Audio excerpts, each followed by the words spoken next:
The Chicago Cubs get tomahawked by the Atlanta Braves, while the White Sox win another series against the Washington Nationals.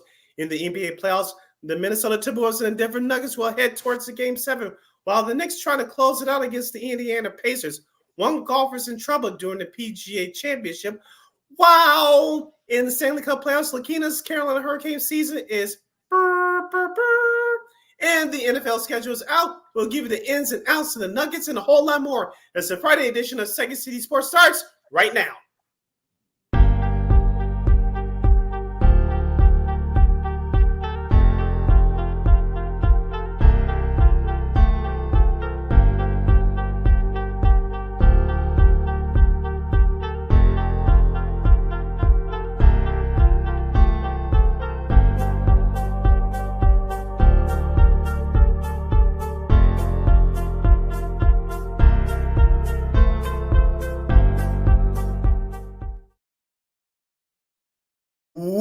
Welcome to another fun-filled Friday edition of Second City Sports. We're live and in living color right here on Sports Soul Chicago, along with Miss Lakina McGee, which is she. I am Sitting Brownhead. That's me. You can follow yours truly on the Twitter, X, and the IG at SidKid80. Once again, it's SidKid80. That's SIDKID80. That's SIDKID80. You follow my Lakina McGee on the Twitter, X, and the IG. Make sure you download that Sports Zone Chicago app wherever you get your apps. Please follow Sports Zone Chicago on all social media platforms on Facebook, Twitter, X, Instagram, and YouTube.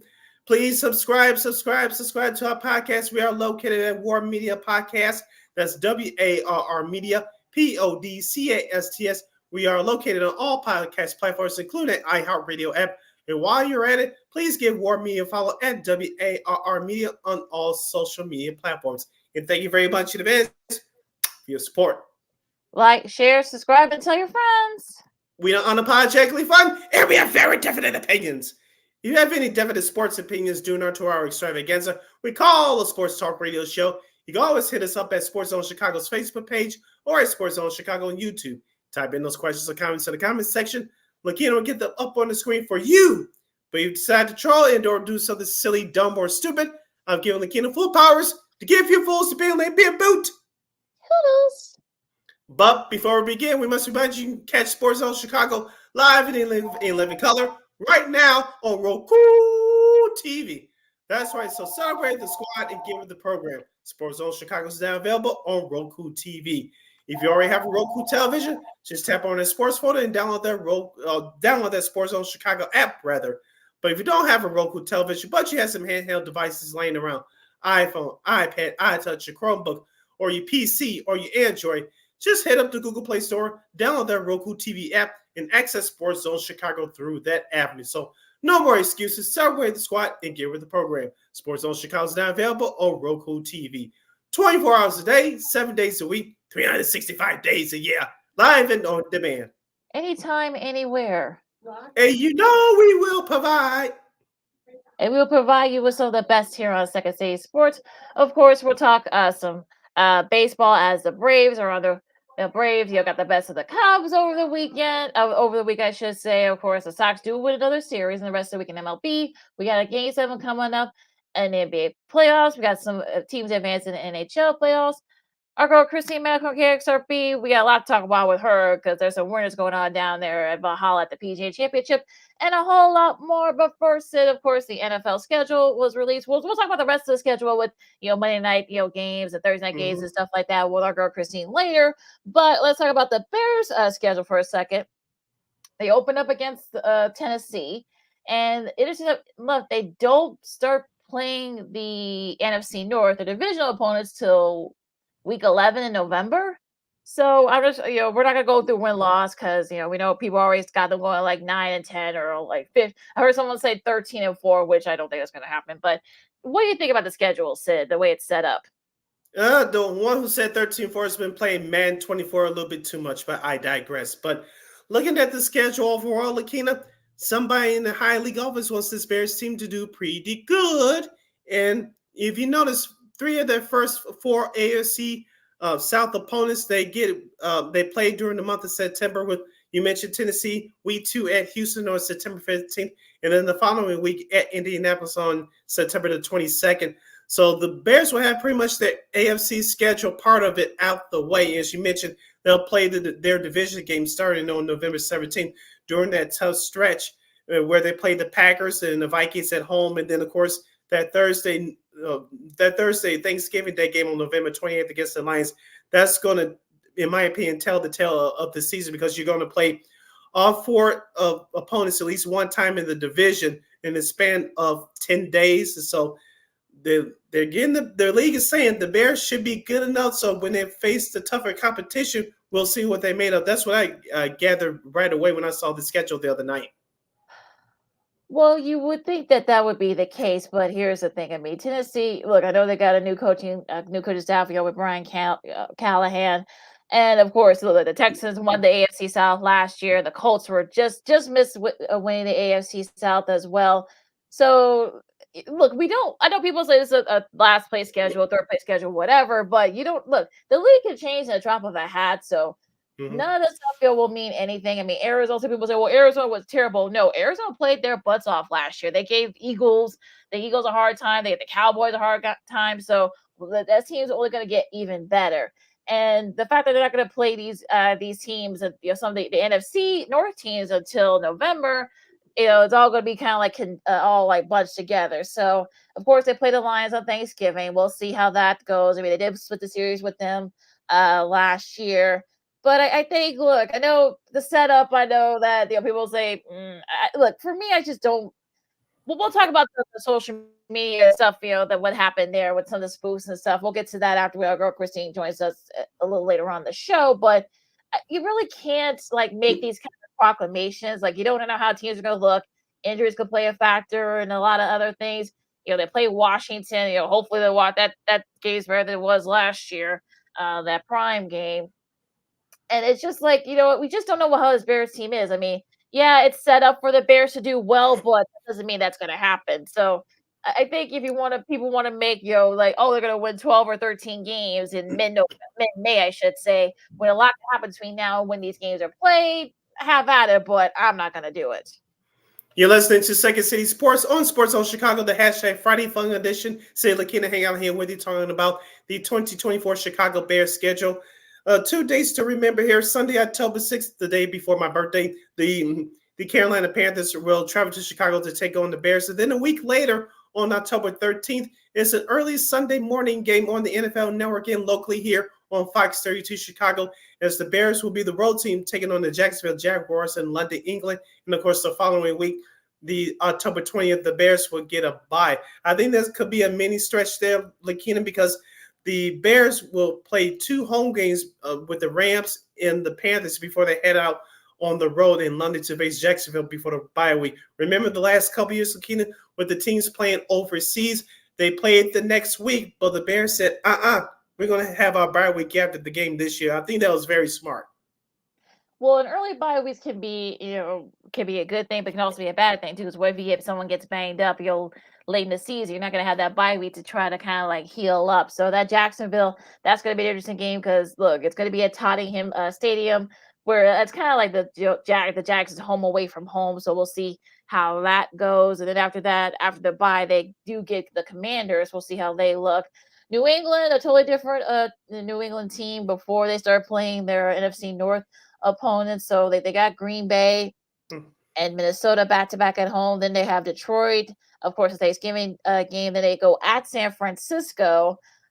That's a late game. So that we'll see where San Francisco is. I'm sure they're going to be probably, if not vying for the division, the NFC West, but vying for number 1 seed. So, and then you have your third straight road game. That's going to be a Monday nighter at Minnesota again. So look, there are a lot of, you could probably take the steel schedule however you want to take it, but again, like I said, the league can change in a drop of a hat. So we don't know how these teams are going to look. Some of these teams may look better than they do, later this season, or vice versa. So you really can't say that this is going to be. I know they have the third or fourth easiest schedule, but you really can't think of it that way. Because like our buddy Lester Wilfon from Winnie State Ground said, it's like, you remember the old Who's Line show? I mean, where the points didn't really make a difference. Yeah. So yeah, that's pretty much what the schedule is. I mean, you really can't make any proclamations of it.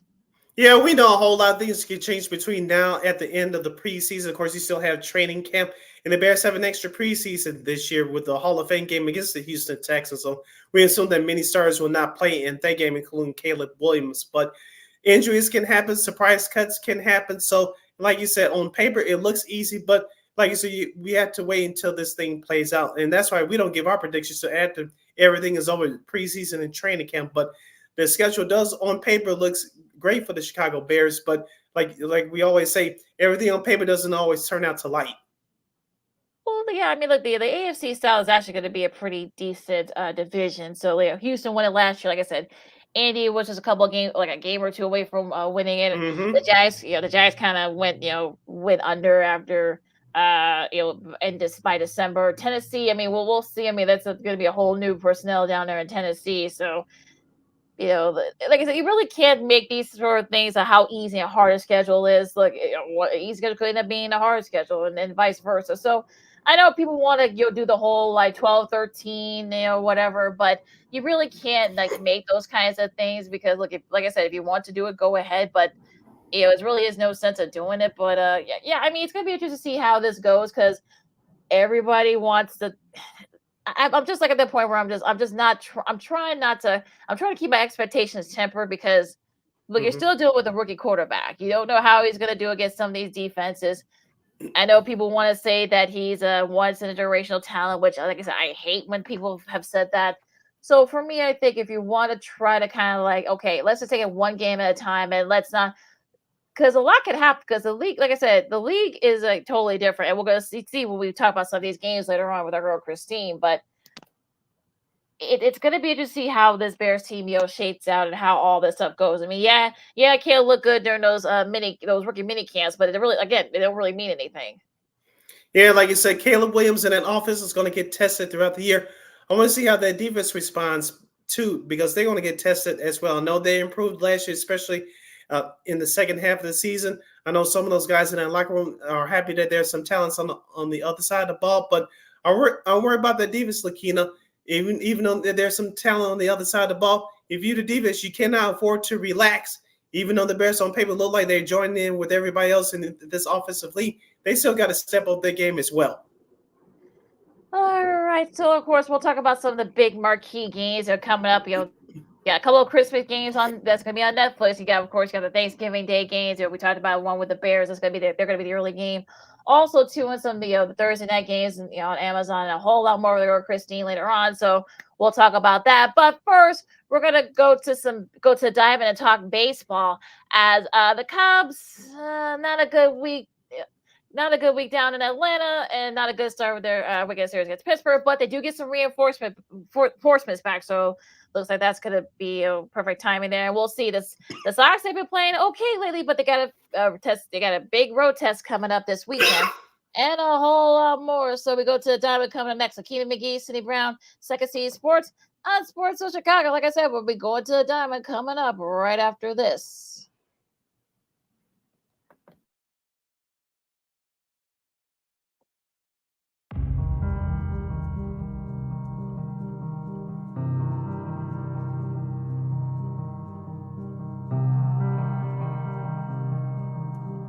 You see me. You hear me. Respect me. Respect. Due regard for the feelings, wishes, rights, or traditions of others. We don't have to agree, but I deserve to be heard. I stand my ground. Respect me. We don't have to be friends, but I deserve your civility. I stand my ground. Respect me. You don't have to understand my culture, but I deserve to be authentically myself. I stand my ground. Respect me. I stand in defiance of your need to make me less in order for you to feel adequate. I stand. I stand aware that the America that you see and love today is a result of my free labor. I stand I stand knowing that the contempt you have for me was not instigated by me, but perpetuated by the fear you have of me. I stand. I stand surviving your many attempts to emasculate me. Indeed, I thrive despite it. I stand realizing that you take many things from me, but I will not allow you to take my respect. I am a man. I am a proud man. I am a proud black man. Oh, oops. Oh.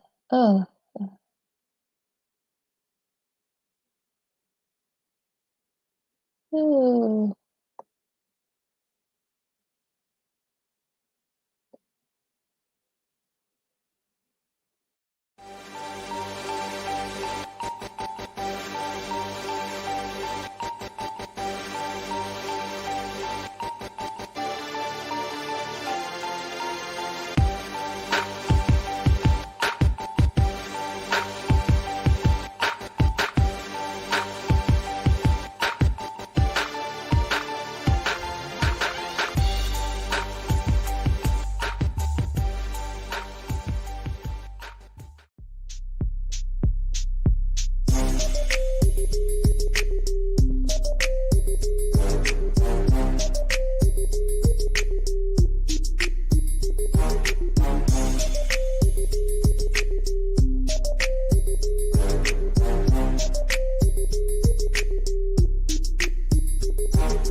Welcome back to Second City Sports on Sports of Chicago. Sorry, folks, for the technical difficulties. You can find my Kid McGee on the Twitter, X, and Kids McGee on the IG. You can find yours truly, Sydney Brown, on the Twitter, X, and the IG at SidKid80. Once again, it's SidKid80. That's SIDKID80. That's SIDKID80. We have less than 80 minutes left of this extravaganza. We call it Sports Talk Radio Show. If you have any questions or comments for us, please hit us up at Sports Zone Chicago's Facebook page or at Sports Zone Chicago YouTube. Type in those questions or comments to the comments section. Lakina will get them up on the screen for you. Okay, so let's go to the diamond here in the MLB, or we'll talk Cubs first. The Cubs lose 2 out of 3 to the Braves and unfortunately lose the opener against Pittsburgh at Wrigley. It does look like they're gonna get some reinforcements. Dansby Swanson is scheduled to hit down in the minors, so hopefully he'll be back soon. We got some other reinforcements coming, like Say is on his way back as well. So, I mean, yeah, it was going to be tough down there in Atlanta, but it did get that last game on Wednesday to kind of say it was getting swept. That was probably the best that they played in the last few days. Then, of course, unfortunately, they lose a tough one to Pittsburgh last night. So what did you think about the Cubs this week? Well, the offense disappeared except for that last game when they avoided the sweep. Shota Imanaga pitched a great game on Monday. He matched former White Sox pitcher and current Atlanta Braves starter Ronaldo Lopez with a 5-strikeout, 6-inning shutout. But the offense disappeared. You mentioned Dansby Swanson is going to return soon. He's been on the injured list for the last almost week or so. The Cubs offense needs some reinforcement. Hopefully, like you said, Seiya Suzuki will provide that. But outside of Mike Thomas' home run, which contributed to that 7-0 win on Wednesday, this Cubs offense has disappeared. Outside of Mark Leiter Jr., the Cubs bullpen cannot be relied on. I know Hector Neris is your current closer. I'm using air quotes here for the moment. He collects some saves, but he gives you a headache or a heart attack. It depends on which Cubs fans you talk to. But we all know that the bullpen is a work in progress. I know many fans want them to make a move right this instant, like you play in the video game. But as we said before, we'll say it again, it doesn't work out that way. And so you got to wait and see who steps in, who steps up out of that Cubs bullpen. But if you're a Cubs fan right now, I'm not too worried about this outside the bullpen. You're still 6 games above 500, 25-19. And, of course, last night your offense did get back on track. Justin Steele, I thought, pitched okay, but he left a couple mistakes in the middle of the plate, and Pittsburgh took advantage of it, and that's what happened with the Pirates coming out with a 5-4 win.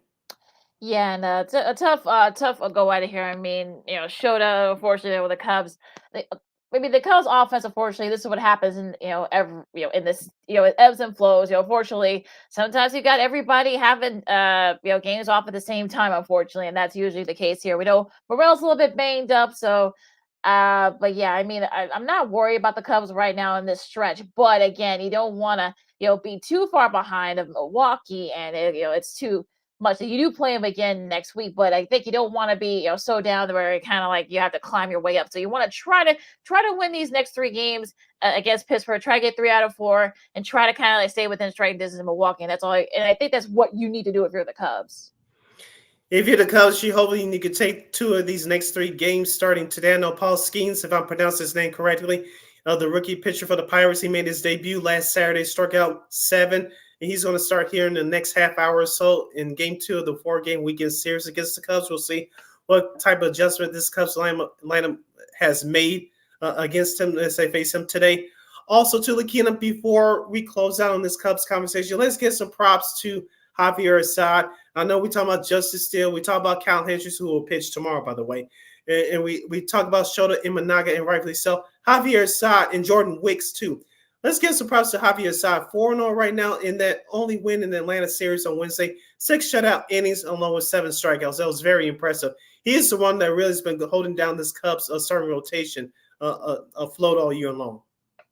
Yeah, they definitely should be committed. They one of the few bright spots during that road trip down in Atlanta for the Cubs. But then again, you know what? That's always a good thing. You want to make sure hopefully everybody can kind of like get together and hopefully we can kind of get it. The Cubs actually kind of get it going. Let's go to the South Side now as the Sox win 2 out of 3 against the Nationals. They had a doubleheader. They split that doubleheader. They took the rubber match of the series on Wednesday. Eric Affetti also another solid outing. We'll get to him in a second. He has a pretty good list so far of pitchers that have been doing very well. Corey Lee, with 3 for 3 on that rubber match with an RBI. So it's going to be interesting to see the Sox. Look, the Sox looks like they're not going to be like terrible, but they will be entertainingly bad, as I said, because they have a tough road trip coming up. Starting tonight against the Yankees.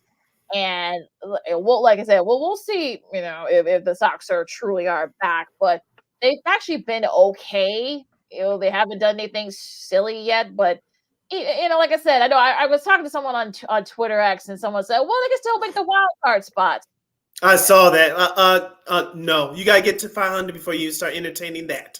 Yeah, exactly. So, but like I said, I mean, they've actually been decent.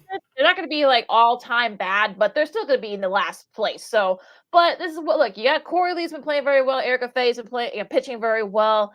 I should say. Andrew Vaughn's actually been hitting the ball well. So I think you gotta have to kind of like, okay, this team, okay, they actually have pieces and have players, but to say that they're going to be challenged for a wild card spot, I think there's a little bit delusional there, but I digress. Yes, as you mentioned, it's nice to see Andrew Vaughn hitting for power. Yay!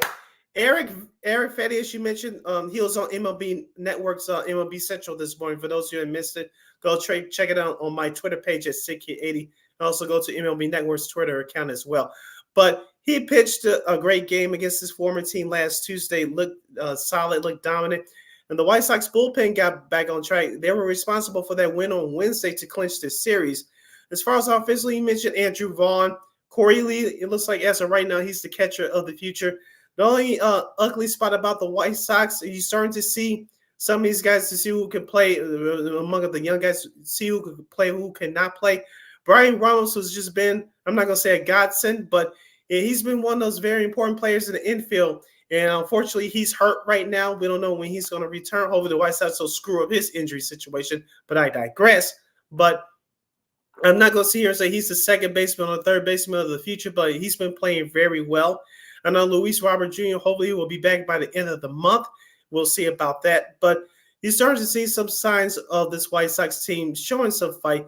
And could we give Pedro a little credit? A little credit, Pedro Grifol, a little credit. I'm not saying he's going to be the manager of the future. We know when this team starts to win again, he's not going to be nowhere near the dugout. But can we give him just a little credit?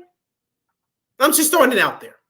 Yeah, I mean, look, I mean, like I said, he hasn't been like I said, the team hasn't been terrible in the last. I think they have like the second best record in the AL Central.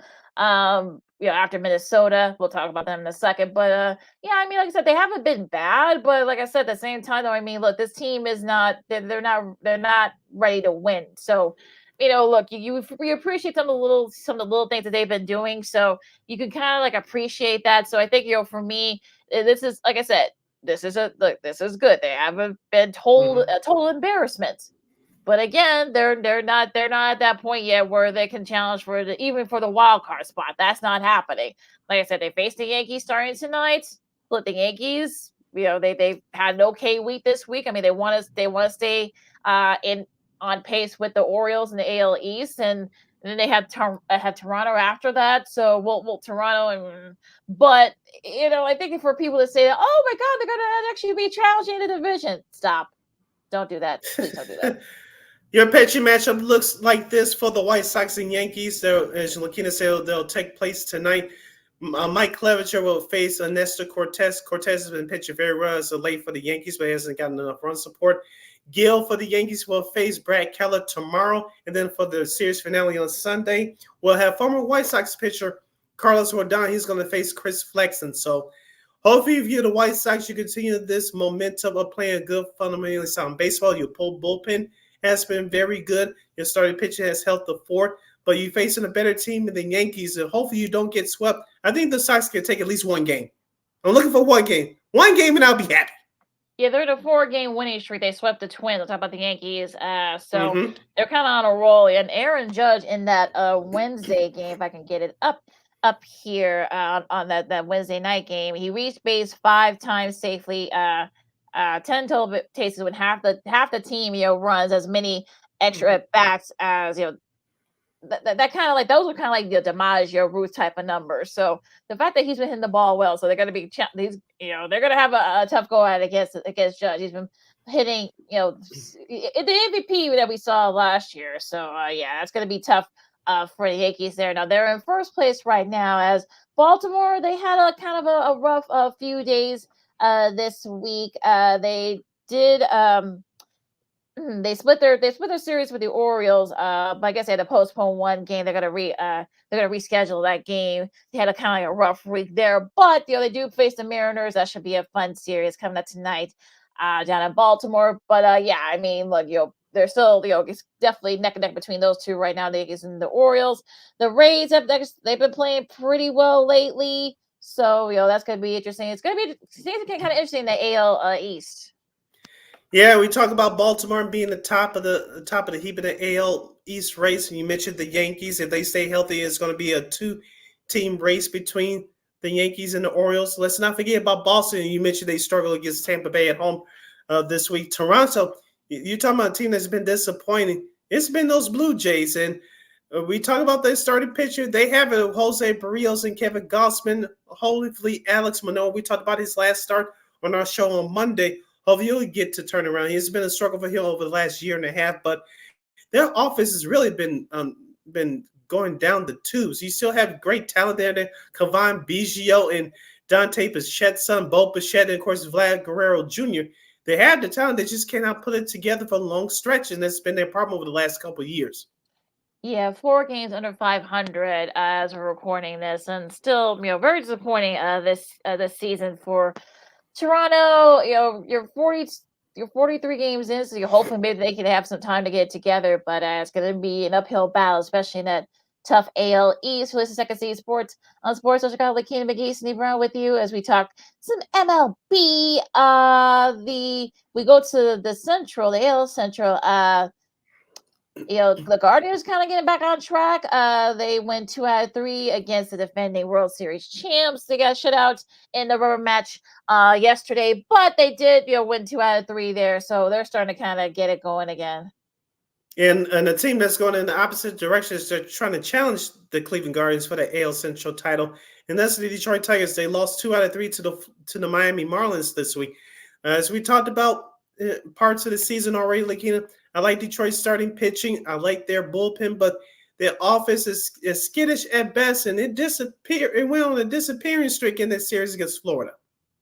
Miami, I should say.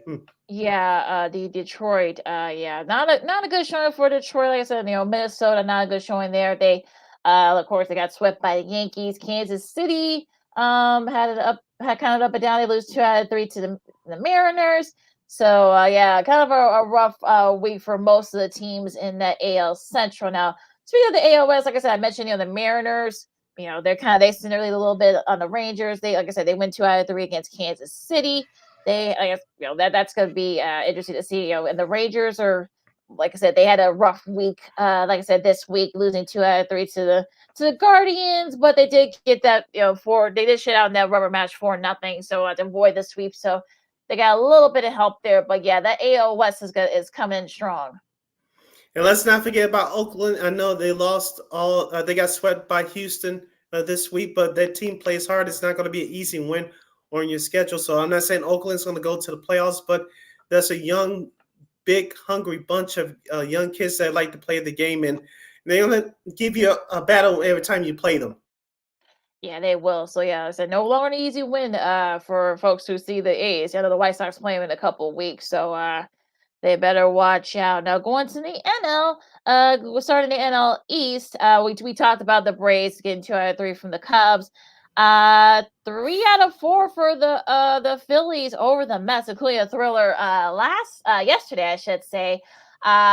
Even though Pete Alonso did get that home to avoid that 4-game sweep, but those first 3 games, for the Phillies, I mean that kind of I think the Phillies are showing that, look, we're here to stay. We're, even though they did lose Walker with that foot injury after being hit with a liner, but everyone's been contributing. Schwarber, Bryce Harper, the pitching's been really solid as well. So the Phillies are here to stay in that AL East. Let's give Aaron Nola a big hand. The Philadelphia Phillies starting pitcher on Tuesday. A complete game. Shout out Lakina is rare in today's game and age in today's baseball. He flirted with a no-hitter until the 6th inning. I believe I watched some of that live. And we talk about Zach Wheeler being the head of that staff. Aaron Nola is the head of that staff as well. And the shout out to Robbie Thompson, the Phillies manager, for letting him pitch a complete game. That was very important and for his confidence, and very important for that Philadelphia Phillies team as well. So we talked about the Atlanta Braves. We talk about the Dodgers. Excuse me, to a lesser extent, we talk about the Cubs being those top teams in the National League. Philadelphia, you got to rank them right up there as well.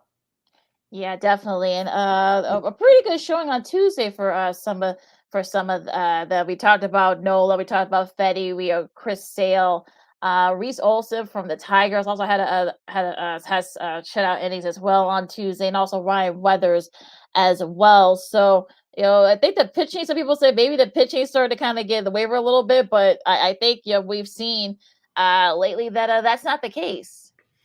Yeah, like I said, we'll see what happens, and we all know that offense sells tickets, but defense wins championships, and you got to have solid pitching, and that's always going to be the name of the game, especially come playoff time, as we know that runs come in at premium. So you got to have great pitching with not only your stars, but with the bullpen, and you definitely got to be backed up by a solid defense.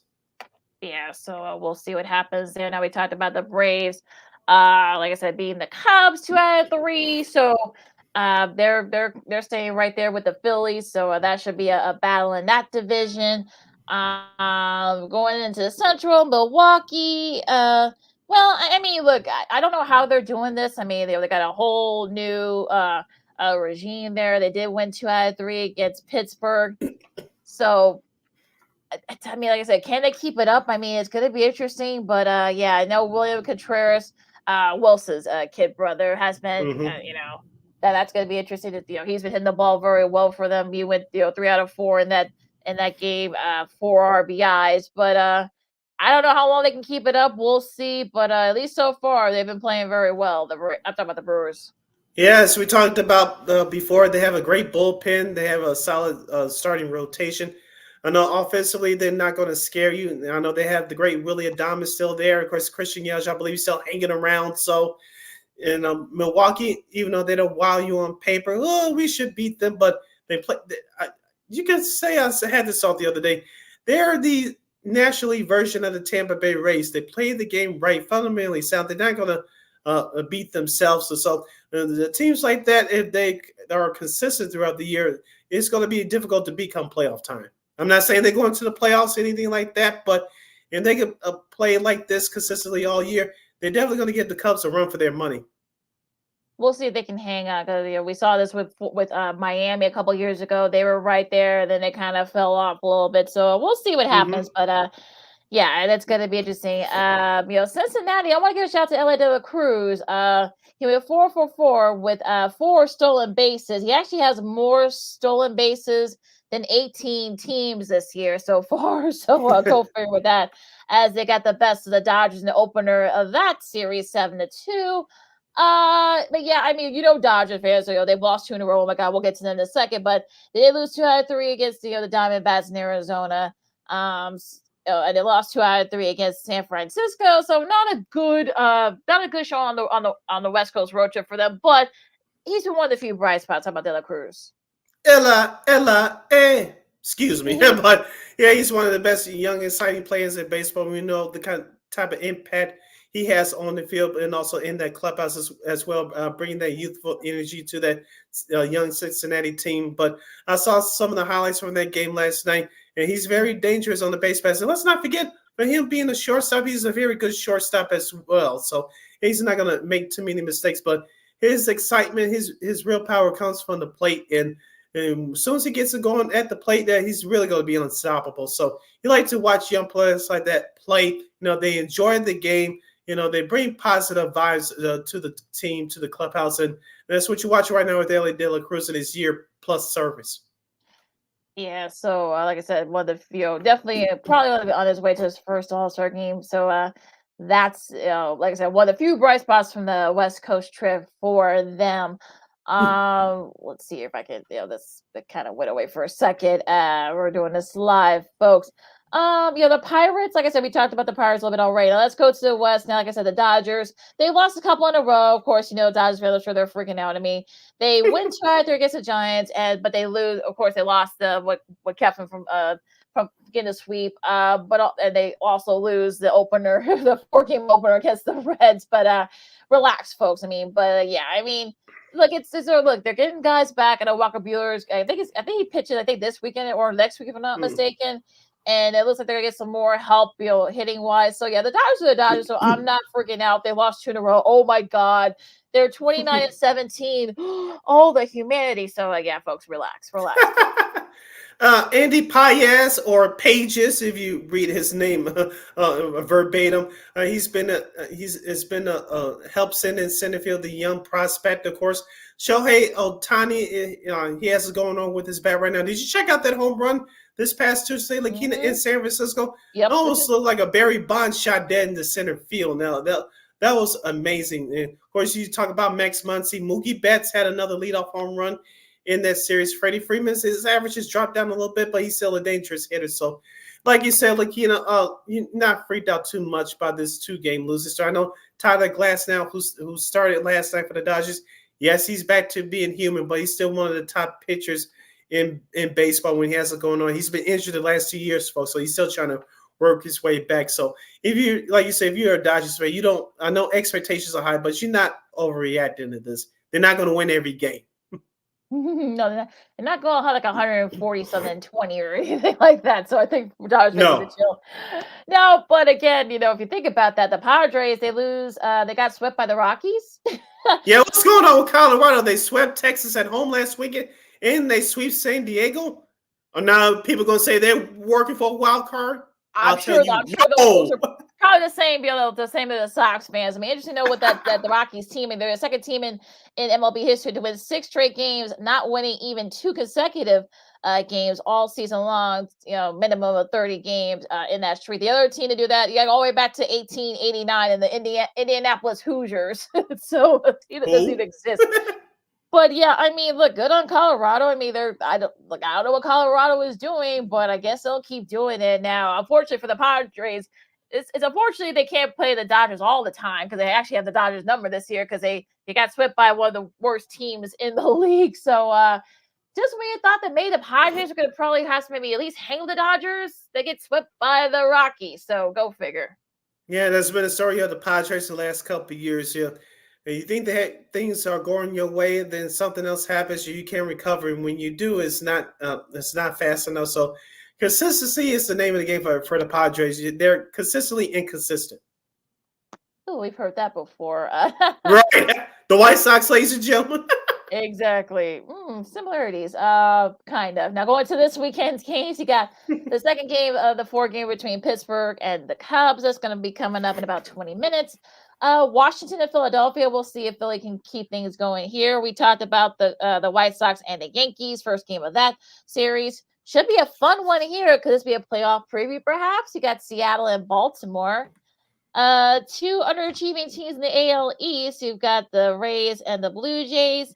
And the good one here, Minnesota and Cleveland. Interesting enough, those 2 games I mentioned, of course, that and the Tampa, Toronto. Those games are going to be featured in Apple TV Plus games for tonight, both at 6:10. So those who are in those areas, you may want to find other places to go because you're not going to be able to watch it on television.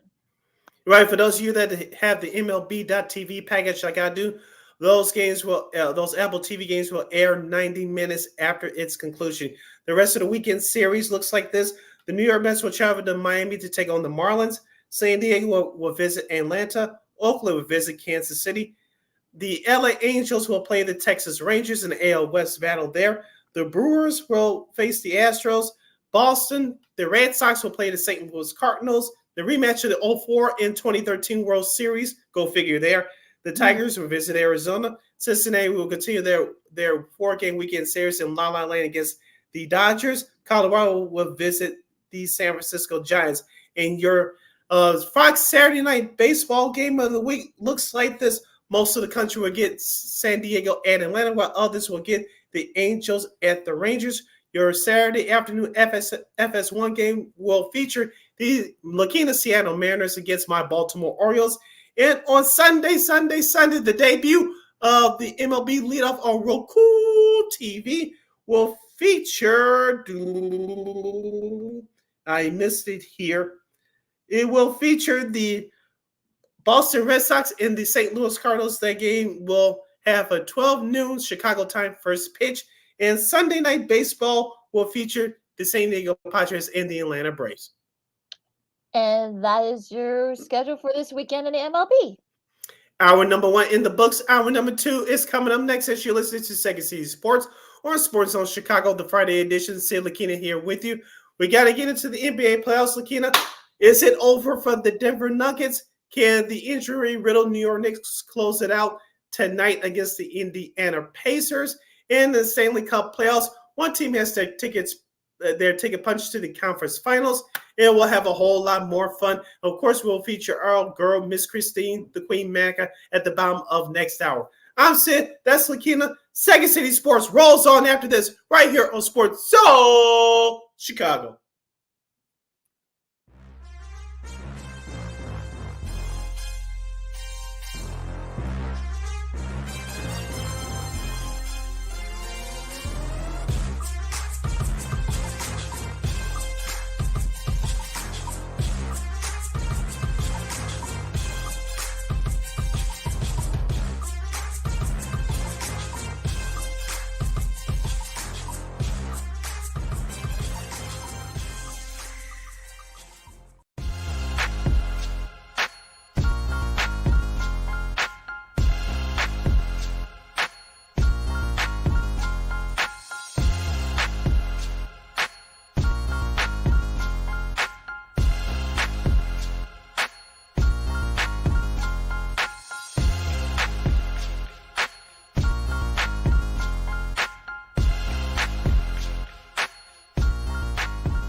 No,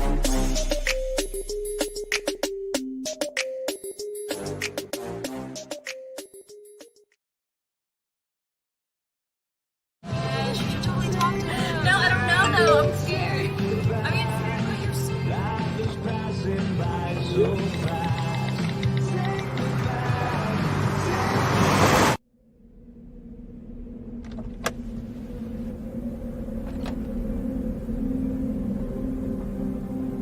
Do you know that you're in my lane? No, not at all. Are you not paying attention? Are you texting? I was just checking in with my mom. I was telling her that I thought we'd be home by 6. It's okay. There's enough time. Just pay attention. I'm not even halfway through my text. There's no way. I'm not even going to look up. My babies are in the car. You have to pay attention. It's just supposed to be a quick text. I'm so sorry.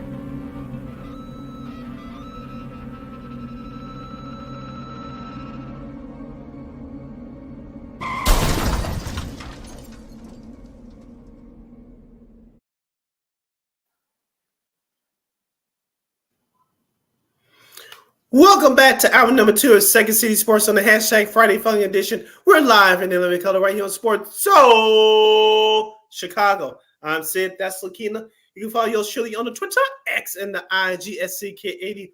Once again, it's CK80. That's SIDKID80. That's SIDKID80. You can follow my Keenan McGee on the Twitter, X, and Keenan Screen in the IG.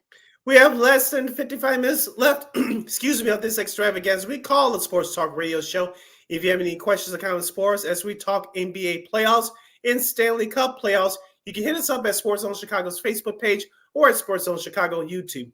Type in those questions or comments in the comment section. McKenna will get them up on the screen for you. And just a daily reminder, you can catch Sports Zone Chicago live and in living color right here on Roku TV.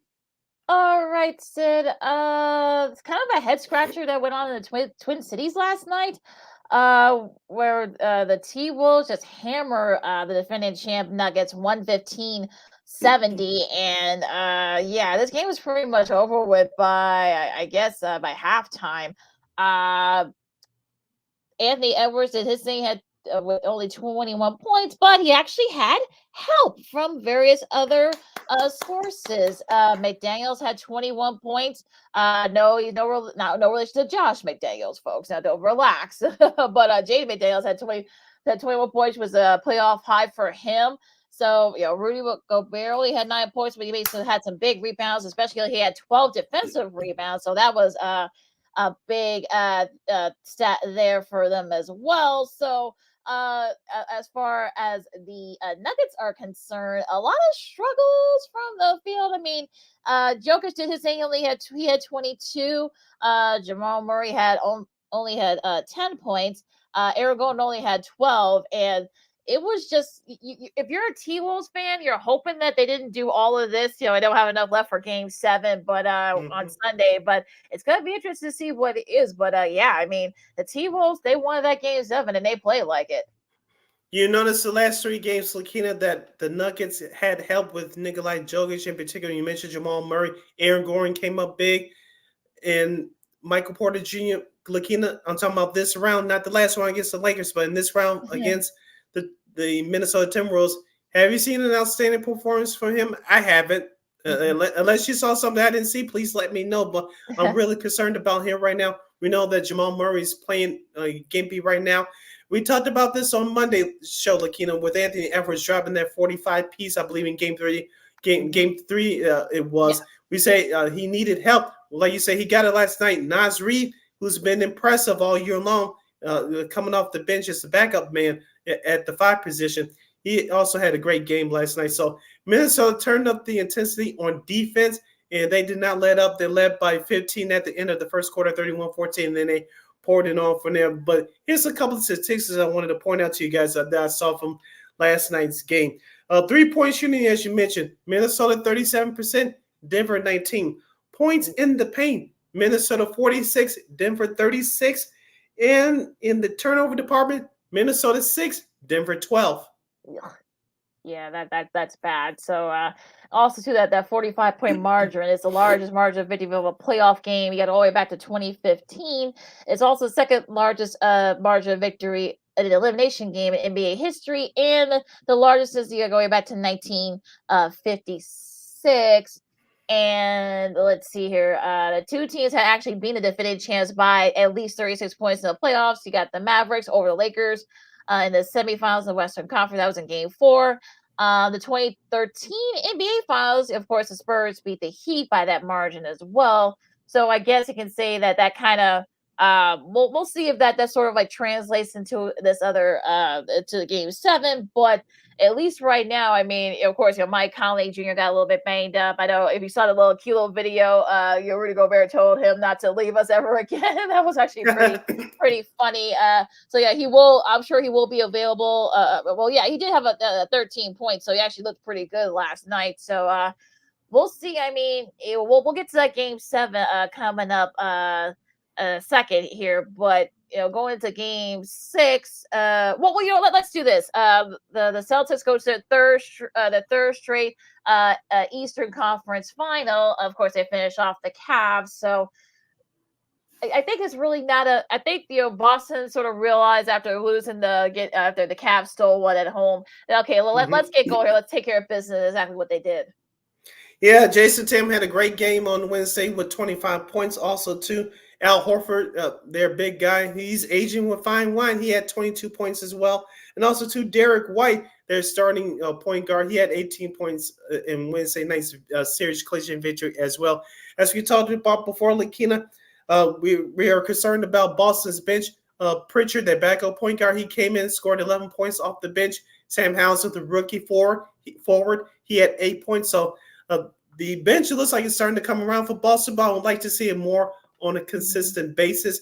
And we talk about Jason Tatum, Lakina, and I really like him as a player. Some people want him to be that guy, to be that dominant, but some folks have that mentality, others don't. I'm not saying Jason Tatum doesn't have that mentality, but he has other great players around him, so he doesn't have to carry the team as much. You talked about Drew Holiday. He was part of that Damian Lillard trade before the season started. He's been playing well in these playoffs, but going forward for the Boston Celtics, Lakina, whether they face the Knicks or the Pacers, if you're a Boston Celtics fan, you really want to face the Knicks because they're going to be tired and they're injured right now. The Pacers, can they beat the Celtics? No. Can they cause them some problems the way they play offense? Yes. And they're doing this all without Kristaps Porzingis, who they can afford to right now rest. Yeah, I think that's really important. The fact that I'm sure that's probably why Boston finished off, because they know they're going to need the rest. I've been saying this, since even before the playoffs started, when they clinched the number 1 seed. Depth is going to be an issue for the Celtics. Now, thankfully, they have a little bit of rest before they got to play again next week. But you wonder, especially if they go 6 or 7, it's going to be interesting to see what happens. But yeah, I mean, Boston, going to get a little tough for them, whoever they end up playing now. Going into tonight's game, of course, Game 6. Speaking of, in the Eastern Conference, you got the Knicks hoping to finish off in Indiana. So if you're the Pacers, look, Rick Carlisle, I've respected you. I've been a fan of yours since you were at Virginia. Y'all, you guys impressed, going to the Final Four without Rob Sampson. After I'm sure y'all heard that y'all nothing without him. But I'm just like, stop complaining, please. It's not going to do you any good. You want to get fined again. So I would say, look, Halliburton's got to step up. McConnell's got to step up. Siakam's got to step up. Try to wear out the Knicks, because I'm hoping that, knock on wood, that Jalen Brunson doesn't get hurt again, because you can tell he's starting to get a little fatigue. So I'm a little bit worried of what's going to happen there. But if you're Indiana, you want to try to jump on the Knicks and jump on them early and wear them out to try to force a Game 7. Yeah, just like the Minnesota Timberwolves benefited from their home crowd last night, the New York Knicks had the same benefit, feeding off their home crowd at MSG on Tuesday as they beat the Indiana Pacers in Game 5, 121-91. As you mentioned, Lakina, how much more can Jalen Brunson do to carry this Knicks team? OJ Nobi is down, Bogdanovich is down and out for the rest of the playoffs with that foot. We all know about Julius Randle with his shoulder. He's not coming back. So head coach Tom Thibodeau, he's hearing it from the media and from the fans right now as far as wearing his guys out as far as fatigue is concerned. Josh Hart, one of the best defensive rebounding guards in the league. He's really stepped up. He really stepped up the other night. Don't forget about McBride and Alex Burks. So those two have come in and done a tremendous job so far.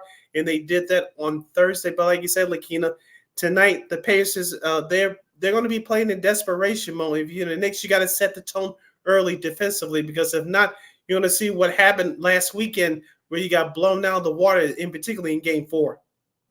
Maybe the Pacers saw what happened last night and maybe they'll feel inspired by the T-Wolves' performance against the Nuggets. So we'll That see could what happen. happens. Yeah, we'll see what happens there. Now, Saturday, tomorrow, could the Mavs perhaps go back to the Western Conference Finals and finish up OKC?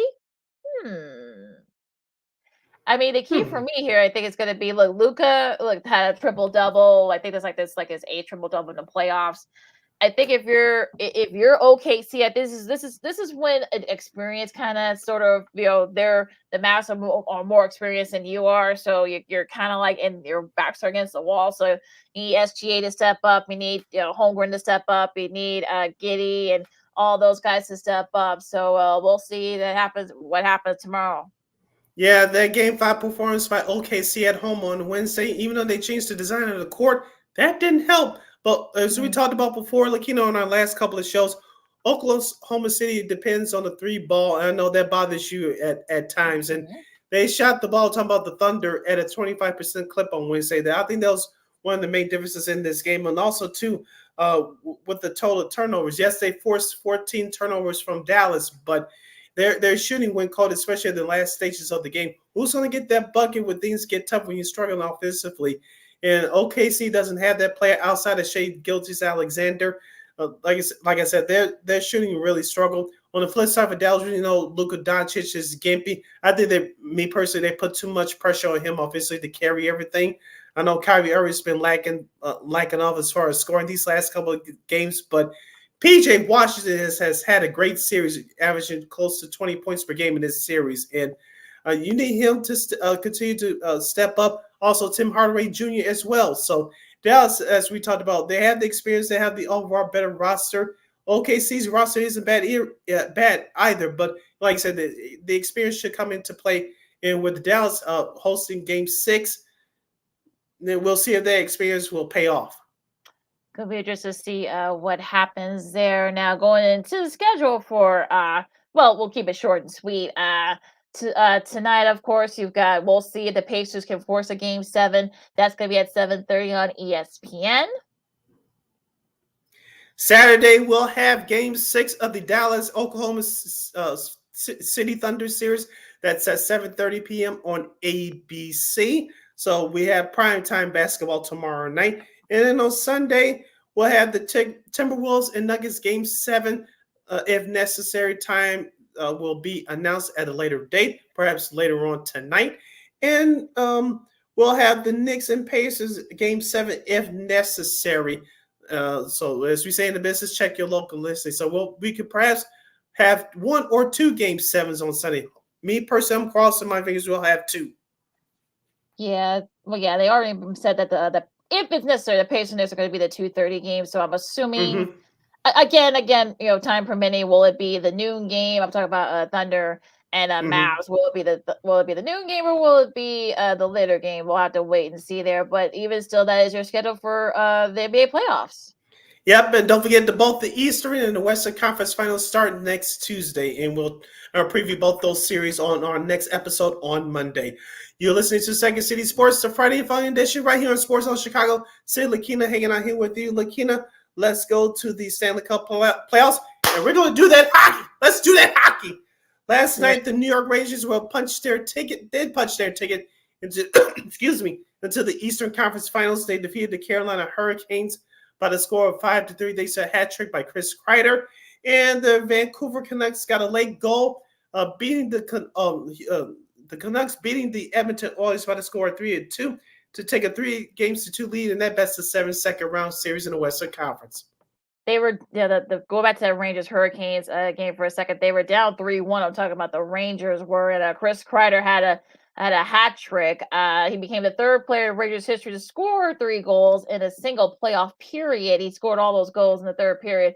He joins Mark Messier, who did it in Game 6 of the conference finals in '94, and of course Wayne Gretzky, who did it in Game 4 of the '97 quarterfinals in that conference. So yeah, I mean, look, the sheer will. I think he kind of woke up and said, "Look, we're not going to Game 7." So they come back. Of course, scored four. They scored three. He scored 3 goals. Of course, they had the empty netter to clinch it. And could this be parallels to the '94 Rangers team? Of course, yeah. Look, we know that Messier. He alluded to it last night. He made that guarantee. So years ago. So yeah, I mean, it'll be interesting to see if they can do that. But again, we'll get to that in a second. So a really big comeback win by the Rangers. Yeah, it's over unfortunately for your Carolina Hurricanes, Lakina. We said coming to this series that it was going to be a physical series. The Rangers set that tone last night. They had a plus 14 advantage in the hits department, 36-22. Also, too, on the power play, Carolina was 1 for 1. The Rangers were 1 for 2. And so, and in that comeback victory last night, the Rangers really did set that tone. And also, too, with the giveaways, Carolina had 10. The Rangers have 8. The way that the Rangers style, the way that they play, they'll take advantage of every mistake that you make. And they did that last night, especially in that third period. Yeah, so and Rob Rindemore's future is in question too. Remember, he did not sign that contract extension with the Hurricanes, so that's something to look out for. Yeah, that's going to be big. Yeah, that's going to be huge. So we'll see what happens there. Now going to that Canucks Oilers game yesterday. I actually turned the game off because I wanted to switch over to watch it on my television. I was watching on my phone, but I had to be charged. Just as soon as I do that, JT Miller with about 30 seconds left clutches it with the game winner. So it was well, Rick Tocchet said that like he didn't want any passengers, so he wanted guys that actually wanted to get into it. Of course, we know how he's actually good at that. So they were, the Canucks responded. JT Miller got that game winner, and now they've got the edge right now in the series. Yeah, 3-2 series lead for the Vancouver Canucks. We talked about them throughout these playoffs. They're a young, hungry bunch. Sometimes if you start winning games and play so much confidence, you're not going to buy into the hype that, we're not supposed to be here. Vancouver and their fans are not trying to hear that. Here's the 3 things that I took away from last night's game. In the shots on goal department, 35-22 Vancouver. In the hits department, almost doubled the Edmonton Oilers, 41-23. And the faceoffs won 37-26. If that didn't tell the story of last night's game, I don't know what did. Outside the late game winning goal. Excuse me, and shout out to the TNT guys. I think they're a little bit ahead of ESPN. That group with Liam McCune, Anson Carter, of course, Biz. I don't know what the heck Biz is doing with that mustache. I know he's trying to grow a goatee or mullet. I don't know what the hell he's doing, but I don't know if it works for him. But yeah, I mean, we talked about this with the Canucks. I mean, they're a young team. They're kind of like on the rise. And I'm sure they probably heard it from folks when they were playing Edmonton. Is this kind of an even series between these two? I'm sure the Rays have been big, up in Canada. So I'm sure if you're CBC and TSN, I think you want to try to see if they can, or for Force Gate says, you can probably get even bigger ratings for that. Oh yeah, if you're NHL Commissioner Gary Beavis Bettman, RIP to Les Grobsing. You definitely want a Canadian team in the conference final, and you may get that should Vancouver advance in this series. I want to go back to the other Western Conference second round series. The Game 5 took place the other day in Dallas. The Colorado Avalanche they stay alive with a 5-3 victory over the Dallas Stars. And Makar for Colorado, he had 2 goals in the contest to keep Colorado in it. They trailed the series 3-2. Nathan McKinnon also had a goal and assist. He was the second star of the game for Colorado. Lakina, we talked about this series coming in. This could be an offensive series. Dallas and Colorado have been trading goals, trading games back and forth. I think Dallas is still slightly the better team, at least in this series. But Colorado, they're not going away just yet. Yeah, I mean, Colorado, they actually don't mind scoring goals on the road. They've actually scored multiple goals in 19 straight playoff road games. They all went back to, of course, the COVID playoffs, as they call it. The only longer such stretch are 31 games, and they were by the Canadiens back in the 70s, 73, 78, and a 26-game streak by those Oilers teams, with Gretzky and Messier and that group. So, maybe the Avalanche could kind of join that list, but they have They have a game tonight. So, I mean, if you're the Avalanche, this is a do or die for them. Yeah, if you're Dallas too, if you don't close out Colorado tonight, I don't know what chances that you're going to realistically have in Game 7. So I think Game 6 is more important for Dallas tonight. You had a chance to do it in Game 5 the other night at home. You didn't do it. You go back to Colorado where you won in Game 4, I believe, a few nights ago. So you do have that in your back pocket. But if you're Dallas, you need to win this game tonight. Going back to Game 5 on Wednesday, Lakina, a couple of factors that contribute to Colorado's win. In the hits department, 36-22, and you were 2 for 4 on the power play. Yeah, I think that's going to be the power 2 play. for 3 rather on the power play. Sorry. Yeah, I would say 2 for 3. But yeah, I mean, that's going to be the key to power play. I mean, you gotta capitalize on that power play. So it'll be interesting what they do here. But yeah, it's gonna get good. Now, Florida and Boston, Game 6. Now, can Boston do the reverse order? And look, they took the first time a couple of days ago. So can they do it again to force a Game 7? Ooh, it's going to be tough tonight. Like I said, Florida has been the better team in the beginning of this series, but Boston's trying to come back. But if you're Florida, just like we talked about with the Dallas-Colorado series just a moment ago, you need to wrap this one up tonight. And the Panthers, they looked dominant in Boston in the last game that they played there the other night. And we talked about it on the show on Monday. But if you're Florida, if you don't get this game tonight in Boston, even though you're going back home for a potential Game 7, we know that anything can happen in Game 7. So the only guarantee is that you had the opportunity to host it. So I know Boston's trying to get rid of the demons of last year, but Florida has really outplayed Boston in this series, in my opinion. So like I said before, I'll say it again. Florida, your best chance to wrap it up is tonight, because if you're not, you're giving Boston confidence. We saw what happened in the last round against Toronto. They pulled it out at home on home ice in Game 7. They could possibly do it again if Florida doesn't close the deal tonight. Yeah, you better win tonight if you're the Panthers. Going into the schedule, of course, both these games are on TNT tonight. You got Game 6 between Florida and Boston. Can Florida in it, or will Boston force a Game 7? Dallas and Colorado, Game 6 also tonight on TNT at 9. Again, Colorado, do or die. So, it should be very interesting tonight, these Game 6s.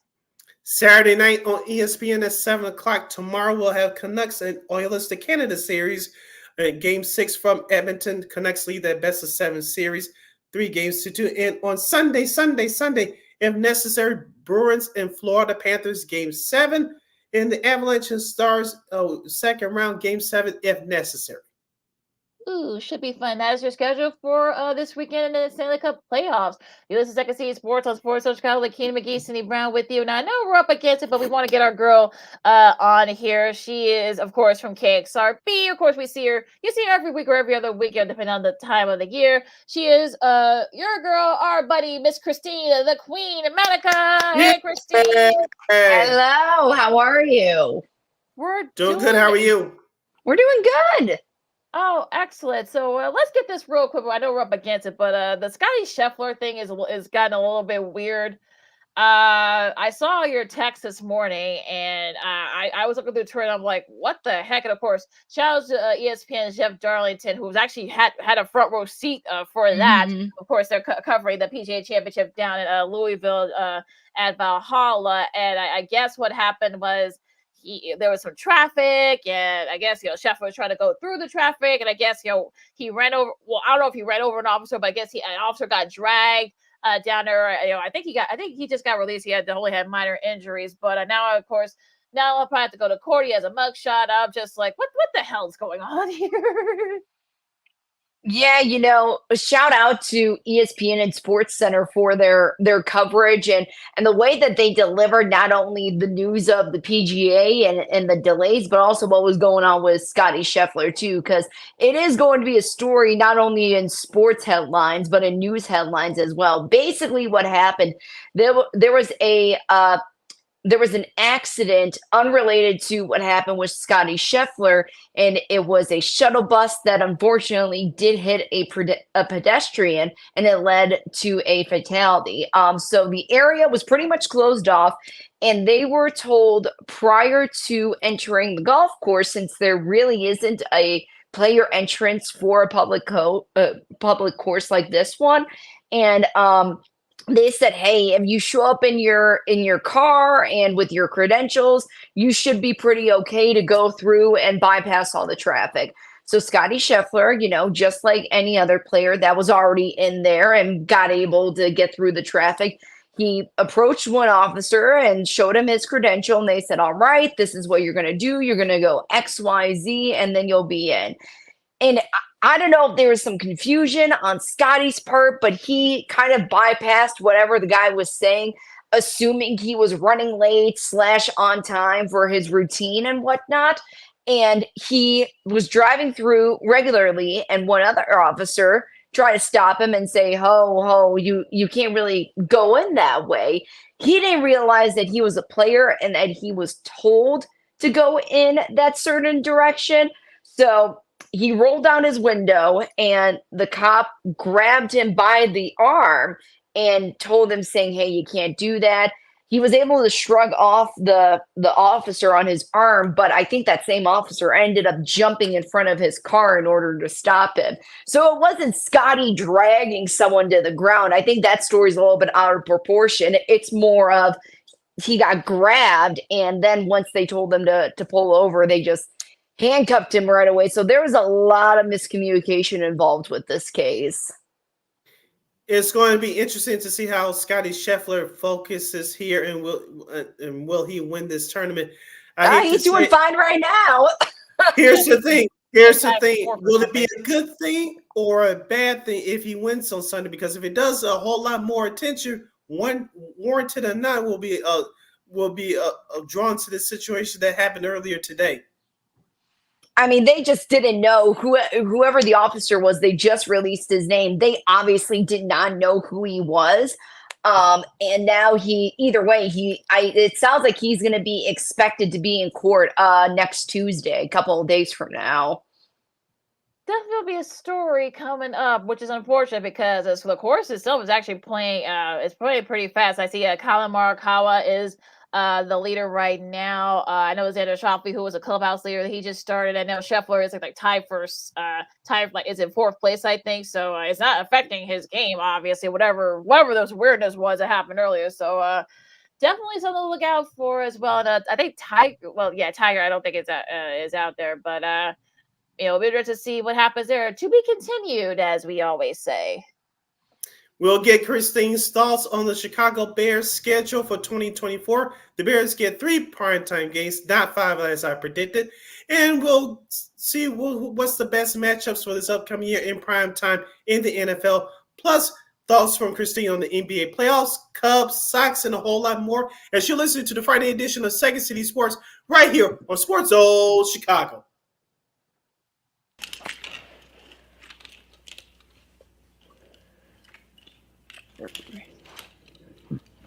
Hey, bud, what you doing? I'm playing with cars. Cars? Can you show me what a car does? Whoa. Hold on a second. First of all, this is a school zone. So you need to put down your cell phone, stop texting, and let's get to driving. Now you're coming up to a stop sign, right? You need to slow down and stop before you hit that Y line. I want you to look left, right, left. You don't want to get hit by a car going on your left, and to your right to make sure you don't get sideswiped by a guy coming from your right. You're coming, and you see a crosswalk. You better slow your horses down, because the #1 rule of driving is always yield to pedestrians. Now stop, pull over, and you are done driving. Gosh, what do they teach you kids in school nowadays?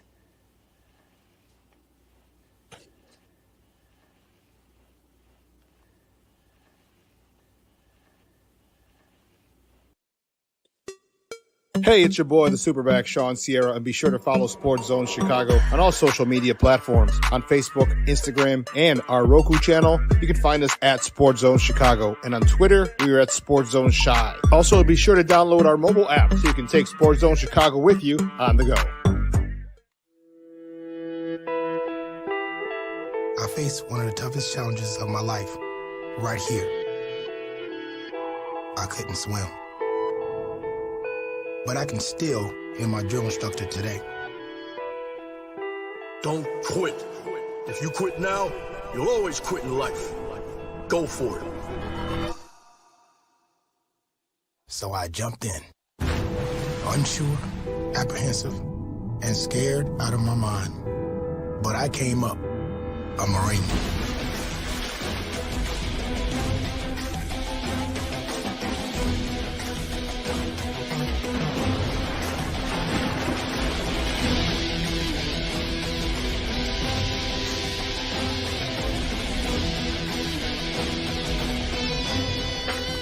The few, the proud, the Marines. We are looking for a few heroes, mentors, trailblazers, innovators, a passion to change lives, spark curiosity, open hearts, and awaken minds, help students answer the question, who am I? This could be your calling, but this is no job. It's the journey of a lifetime. Be a hero. Be a teacher.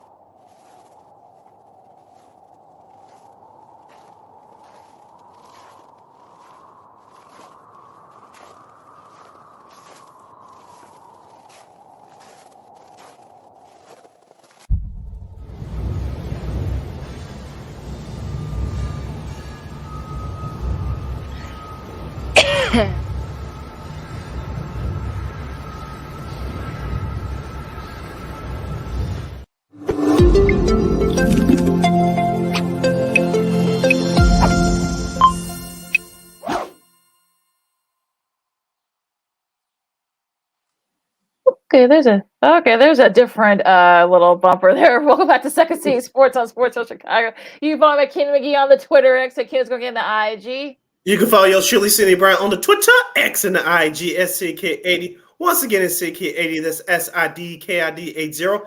SIDKID80. This is our last break of the show for today and for the week. So, if you have any last minute questions or comments, make them great. You can go to Sports Zone Chicago's Facebook page or Sports Zone Chicago on YouTube. Type in those questions and comments in the comment section. Lakina will get them up on the screen for you. All right, guys. The NFL did their schedule release on Wednesday.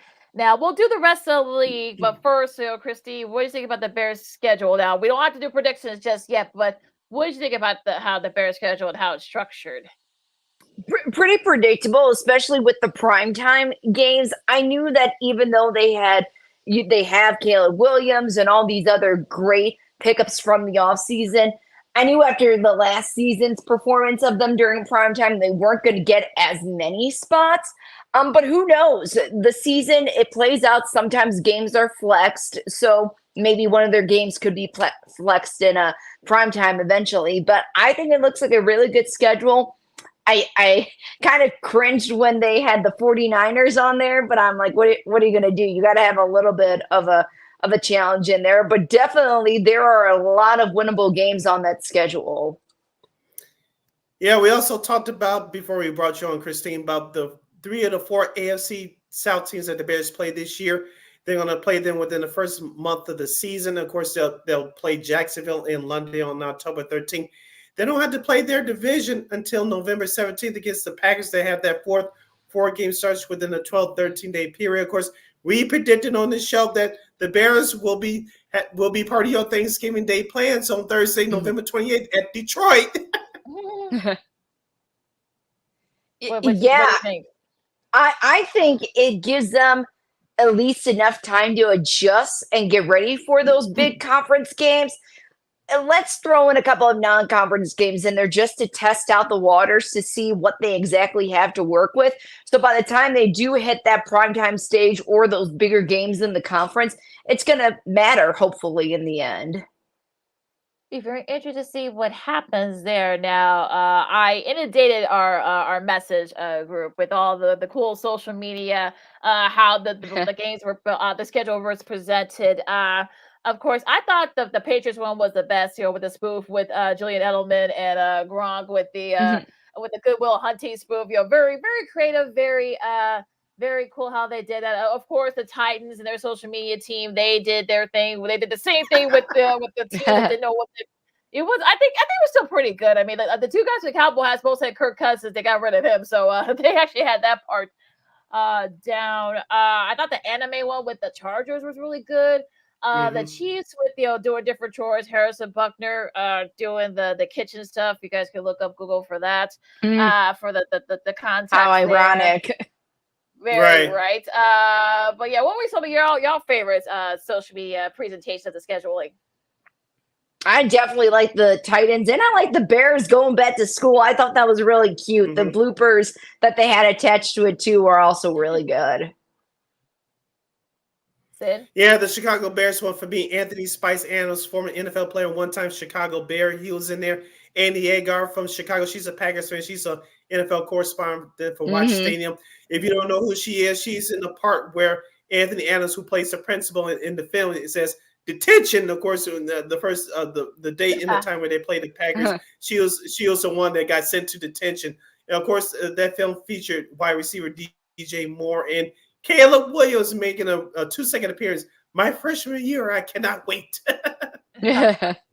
Very, yeah, I thought that was, but I kind of feel like the way Matt did, I think they were trying a little bit too hard. Of course, it was spoofing, of course, those 80s movies, Ferris Bueller and the Breakfast Club. I think some people said there were even some Mean Girls references as well. I thought it was okay, but I think they tried a little bit too hard. But again, that's just me. But Spice, he goes all out. He played his part well. So we'll see. Yeah, that was actually pretty funny. Going to the where do you want to go to first? So you want to go to the primetime games? You want to go to the week 1 games? Sid? Let's go to the primetime games. All right. Yeah, let's go to the primetime games. Can you hear me? Yeah, I can hear you. Let's go. You want to do the Thursday night ones first? Yeah, let's get that out of the way.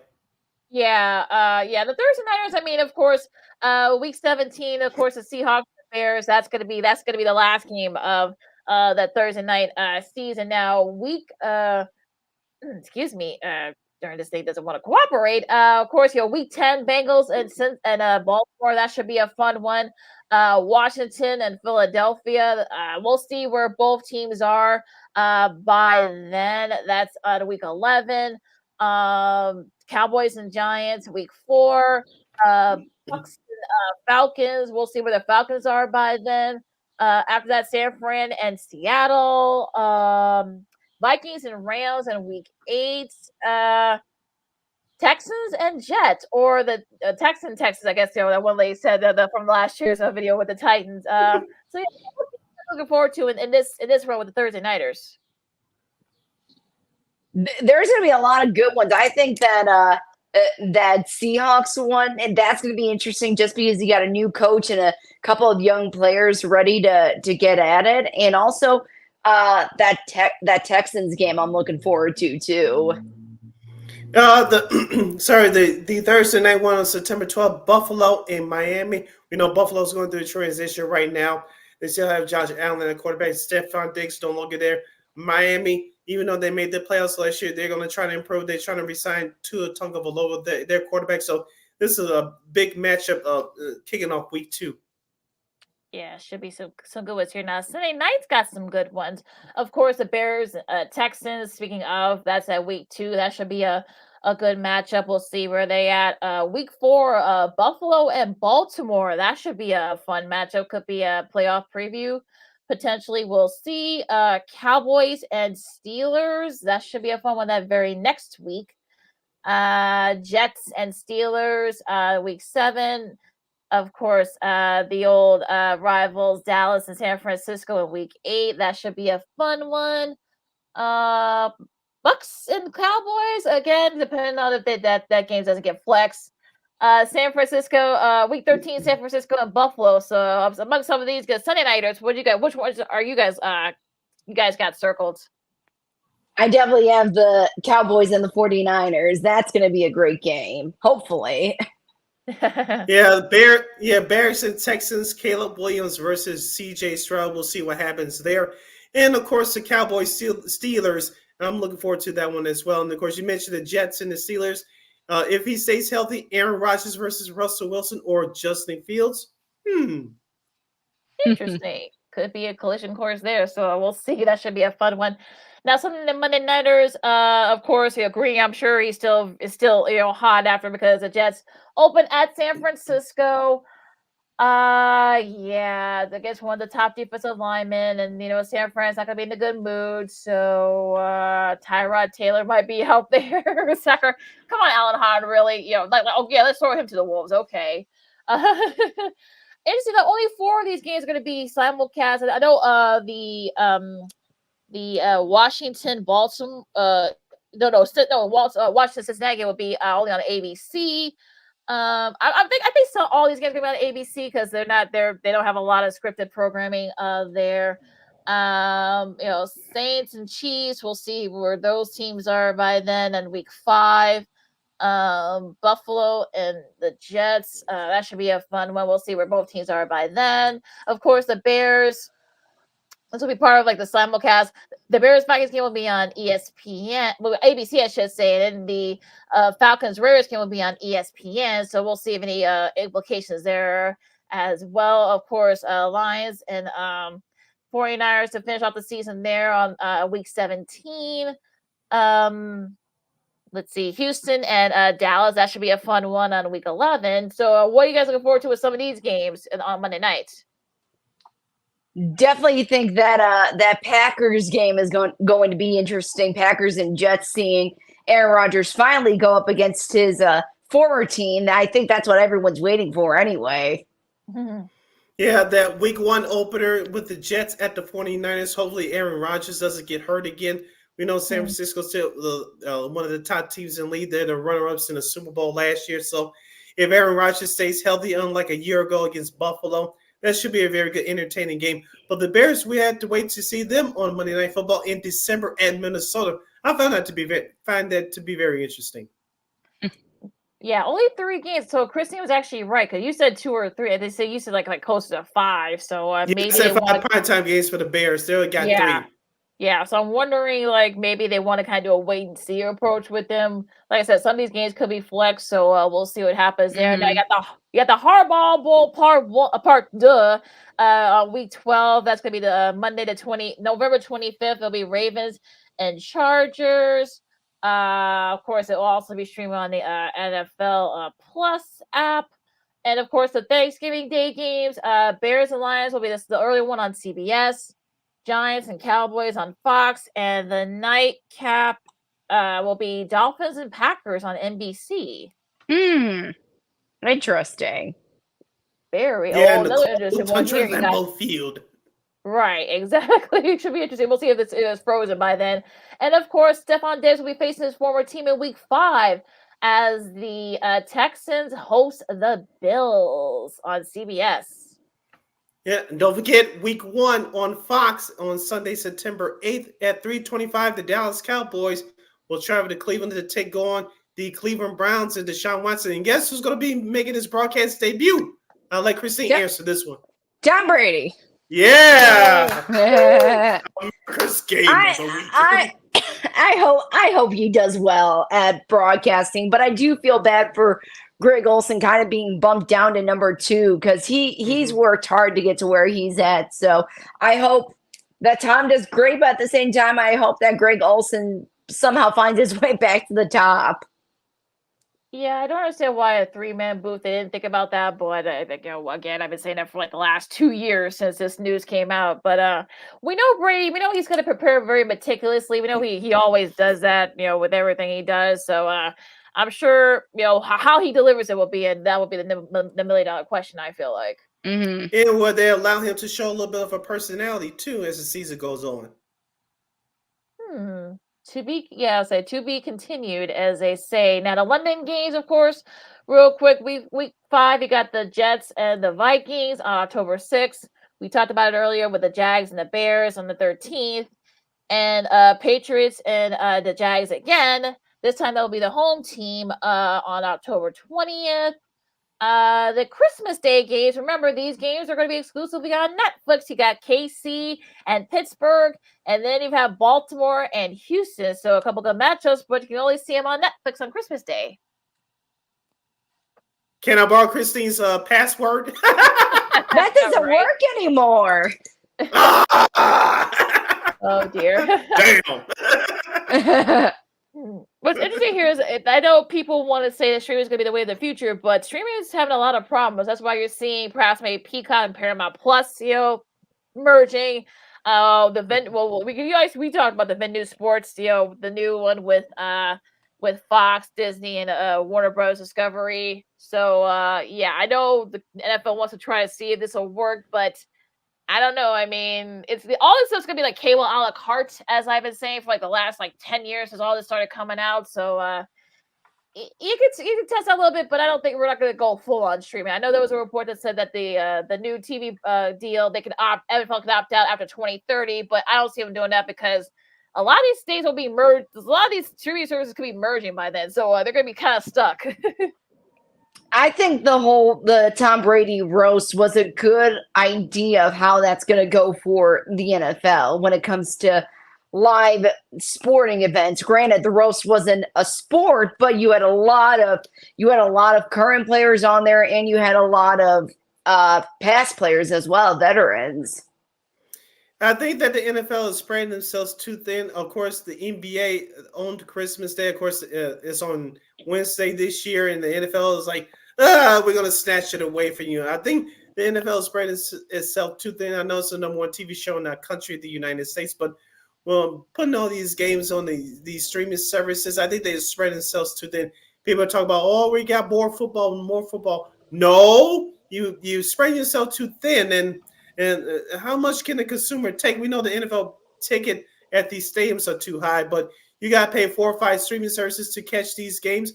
I know the amount of money that these companies are ponying up to the NFL. They want the best matchups, and rightfully so. But how much more can the average fan take to buy these streaming services to watch these games? Are you really going to do that? Let's just say if it's Houston and Cincinnati and have a bet that one of both the quarterbacks are injured. Are you going to pay that amount of money to watch it on Amazon Prime? No. Could be just see how this goes. But like I said, I mean, I think to your point, say like I said, you got a lot of these streaming services might be merging by the time they can if they want to opt out. So to be continuing on this one too is like I see Sports on Chicago, like Kim McGee, Cindy Brown with you. See, I know you wanted to ask Christine something else about the White Sox. Oh, yes, the Chicago White Sox take 2 out of 3 against the Washington Nationals. They're on a roll right now. Eric Fetty, the former Washington Nationals pitcher, and he beat his former mates on Tuesday. Andrew Vaughn had a 2-home-run game. Yay! Yay! We know the White Sox still have a long way to go, but what do you think about the White Sox performances so far these last couple of weeks? Don't call it a streak. I mean, I think it's a lot of hope, but I don't know, after the start of this season, they're going to have to make a lot of groundwork up to make it better for the fans. Well, and also, too, like I said, Tommy Pham, I know some people say it's kind of all the start when he came up. You got to think he's going to be traded by July, right? So he'll probably be gone. Fetty might be traded. So I think for a lot of these guys, I mean, it's just kind of get your stock up so you can go to a team that's contending. So that's probably what all this is all about. That's just for me anyway. The ugly reality, but we got to face it. Exactly. Speaking of staying with the sports media news, of course, to your credit today, I guess, Bill Simmons said that it's all but official, but others have said that no. I guess, the Warner Bros. Discovery is trying to get a last ditch effort to try to get the NBA back. To keep the NBA, I should say. So, Sid, what do you think about all this? Because this is all kind of getting more and more confusing, I feel like. I think the NBA is waiting till after the NBA Finals are over to announce their TV package. We know that ABC and ESPN will keep their A package. We know that Amazon Prime is going to be involved in it as well with the play-in games and the NBA playoffs. But NBC making this return, like we talked about with the NFL, they got Peacock behind them. So I think this makes sense. And I don't know if you saw this last night, Lakina, but Charles Barkley said TNT may do something this year or next year if the NBC deal goes down, which I think it has, but it's just the NBA waiting for a perfect time to announce it. But, the NBA in turn has had a great relationship over the past 34, 35 years after next year. So, we'll see what happens. And we talk about the potential talent going over to NBC if this deal goes through. Will the whole inside the NBA crew go over there? I know Ernie Johnson, as of right now, the host says that he doesn't want to go, and he wants to be committed to Turner. But Shaq, Kenny Smith, and Charles Barkley all have out clauses in their contracts after next year. What do you think, Christine? It would be great if you keep all the same guys on whatever the NBA is going to do. They have to find some ways to keep up with football now. So yeah, I think they're just crafting the final details before they announce what exactly is going to happen when it comes to TV packages or streaming deals. Again, there's a theme here with some of these things to be continued, as they say. This is Second City Sports on Sports of Chicago. Lakina McGee, Cindy Brown, our girl KXRB's Christine Manika. We still got some time left here. We'll keep with the NBA. Let's talk about on the court. So, have you kept up with the playoffs? Are you surprised with some of the results so far? If anything, I've been watching more of the WNBA with Caitlin Clark's debut as a Indiana Fever. I feel bad for her. She's kind of getting smacked down a little bit. I don't want to say she's getting humbled, but she definitely is getting humbled a little bit. Only scoring 9 points the other day, having 10 turnovers during her opening debut. So it's been rough for her for sure. I did watch that. Go ahead, Ligia. No, go ahead, Sid. Okay, I did watch that debut with Caitlin Clark the other night on ESPN2 against the Connecticut Sun. Of course, Connecticut's the overall better team. And congrats to ESPN2. They drew 2.1 million viewers for that. And that was very impressive. We all know that Caitlin Clark, this is her transition period into the WNBA. You're not playing folks in college anymore. I still think she's going to be fine when it's all said and done. Shout out to the Chicago Sky and our good friend Jason Walls Jr. Lakina. He's going to be their announcer again this year for the Chicago Sky games. And they were on Channel 26 the other night. And I know that the Sky lost, but I'm really encouraged about new head coach Teresa Weatherspoon. I know they're without Camila Cardoso, the other twin tower next to Angel Reese. But I like the way that the Sky plays. And they're going to be in a whole lot of games this year. So for those of you that don't like the way the White Sox are playing, you don't give a damn about the Cubs. When the Chicago Sky on TV, check them out, please. Yeah, and we'll see. I think they moved. They're actually supposed to be playing each other about the Sky and the Fever. I think in a couple weeks, if I'm right, Chris. Oh, that's at the end of June. Yeah, I think they're moving that to it's about a month. Yeah, like ESPN2, I think they're going to have. I think it wasn't supposed to air on television, so they moved it there. So maybe they can get more eyeballs there to that game. But like I said, I always say, strike while the iron is hot for the WNBA. So again, it's a totally different. We'll see if the Rays can hold, because some people may not like that brand of basketball that the WNBA plays. So I think people need to kind of just be a little aware of that. So it'll be interesting to see what happens. But yeah, like I said, I saw the highlights with the Sky. I don't think the Sky's gonna be I don't think they're gonna end up being the worst team in the league. I just don't. They won't be entertaining though. They won't win a lot of games, but they're gonna be entertaining. So and the future is bright for them. Yeah, sticking with the WNBA just a moment. The Washington Mystics, I think this game is next month. Of course, Angel Reese, the rookie center for the Chicago Sky. She's from the Baltimore, Maryland area. That game has been moved to the Capital One Arena, the home of the Washington Capitals, the hockey team, and the Washington Wizards, another crappy pro team. They're going to move that game there because Angel Reese, for Angel Reese's homecoming. I think that arena holds about 22,000 people. And so the Washington Mystics moved that game there. So shout out to the Mystics organization. I wish they can get that treatment here in Chicago when Caitlin Clark comes here on Sunday, June 26th. But as of right now, they're going to play that game in Wintrust Arena. They cannot move that game to the United Center or somewhere else. It doesn't make any sense. But once again, that's just me. Well, and remember, too, they've got concerts going on right now. Remember, the DNC is going to be coming up as well, I think, right around that time. So yeah, that's probably why they're not able to – they couldn't move the game to – I think they are going to go I think they maybe I think maybe the Allstate Arena, I think, from what I've heard. They may move some of the games there. So that might be the only way to go into a bigger arena. So, yeah, well, we'll see. But, yeah, the demand is there. Like I said, hopefully they can keep it up. Yeah, don't forget Wintrust Arena, which is located off of 22nd Street in Chicago in the South. It holds currently over 10,000 people. Right, and I think Allstate, I think it holds, I think about like 15,000, so they could move I it think there. so. Yeah. Yeah, yeah. So they could move it there if they want. So, like I said, it'll be interesting to see what happens with that. But it, like I said, good times happening for WNBA. So, yeah, they hopefully can keep it going. Tune in, as Rick Hahn would say. Yeah, right, exactly. Oh, anything else, guys? We're kind of like, yeah, we still got a little bit of time left. Oh yeah, I wanted to get Christine's thoughts as we go back to the NFL schedule release. And you're talking about the Titans; they killed it, as the kids would say. The first matchup, of course, they played the Chicago Bears. I thought of Christine with this young lady said this. Oh, they played Joe Burrow and the Bengals. I think Joe Money plays for the Bears. That I saw that, and I'm like, that's a good one. I'm like, oh, and then I saw it. I'm like, oh my gosh, that's so cute. well, that second guy, I think with the Jets, because they played the Jets right after that, he said peaked in 1970, so that was actually pretty funny. That was a good one too. Yeah, that was actually pretty. That was actually a little bit. It wasn't as funny as the one last year, but it was actually still kind of like pretty. It was definitely a ha-ha, definitely kind of entertaining. There. Yeah, like I said, I mean, with some of the games, being streamed, I think it's good. Like I said, it's gonna be interesting to see how people respond to the streaming.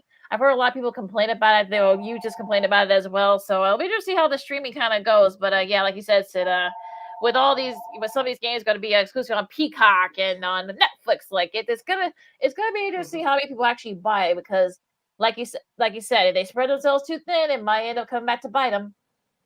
Yeah, we'll see what happens with that. Christine, I wanted to ask you, how many streaming services that you and Chris have? Let's see. I have, hold on, Prime, Hulu, Netflix, Amazon. I think about 5 or 6. Yeah, that's a lot. You don't have to give us the exact number, but what's in the ballpark that you guys pay a month combined with all those streaming services? Well, I will say I share actually a couple accounts with family members. So I would say $30 is what I pay for 2 streaming services. So It's honestly, I don't want to say it's not going to affect me as much, but I get it. Not everybody has the luxury of sharing with friends and family with certain accounts, not Netflix, but it's so far, it hasn't really damaged my wallet, I guess you can say. Yeah, the reason why I brought it up is because for what we all do, Christine, I know you of course you work at a country station, so you have to keep up with the entertainment as well, along with the other programming. But we have to watch these games, and we got to find a way to keep up. And the more that these games are exclusively on streaming, as we talked about this before, you find one game on this streaming services, or you try to find, let's just say, for example, NFL Network on one service that doesn't have it, you got to go to another service and pay 40, 50, 60, whatever dollars per month to get that channel, which it doesn't have on the other services that you have. It's going to come to a point where the fans are just going to get tired of wasting money down the drain for it. Let's be real here. If they're not offering any other service that want to keep you as a customer, they're going to get rid of them, and rightfully so. People don't, especially in today's economy, you don't have $300, $200, $100 a month to throw down the drain. Well, in all honesty, I'm sorry, Lakina. No, go ahead. We're getting to the point now where we're actually going to probably cut cable in the next year or so. So I'm personally, again, everyone's situation is different. I'm okay with paying for the streaming services. Of course, we're not going to go overboard or anything like that, but I am personally okay with it. Everyone's situation is different.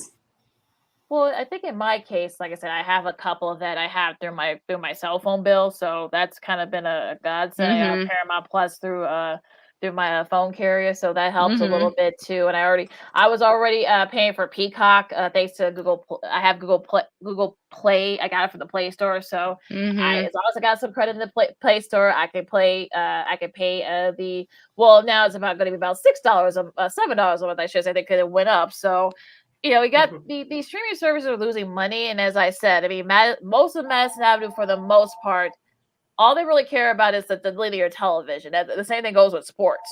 So I talked about what ABC only having 4 scripted shows. I would be surprised if you see all those Monday night games that we talked about. I wouldn't be surprised if you see all of them on ABC, because for them, I mean, a lot of these networks are losing money. So they're trying to, and the streaming services, they're like you said, they're spreading themselves too thin with some of this stuff. That's why you're trying to see, Peacock and Paramount Plus trying to merge. You're starting, like I said, that Vidu Sports, whatever they're calling it, with Disney, Fox, and Warner Bros. Discovery. So they're all going to be merging, most of them for the most part. So by 2030. Well, even I saw something that Comcast is merging services with Netflix, Disney Plus, and then there's another streaming service on there. So they're trying to do the opposite and keep everybody on cable by offering that bundle service in their package. So I guess it kind of depends on how you see it. Yeah, just a quick note here with all these networks like ESPN, CBS, and Fox.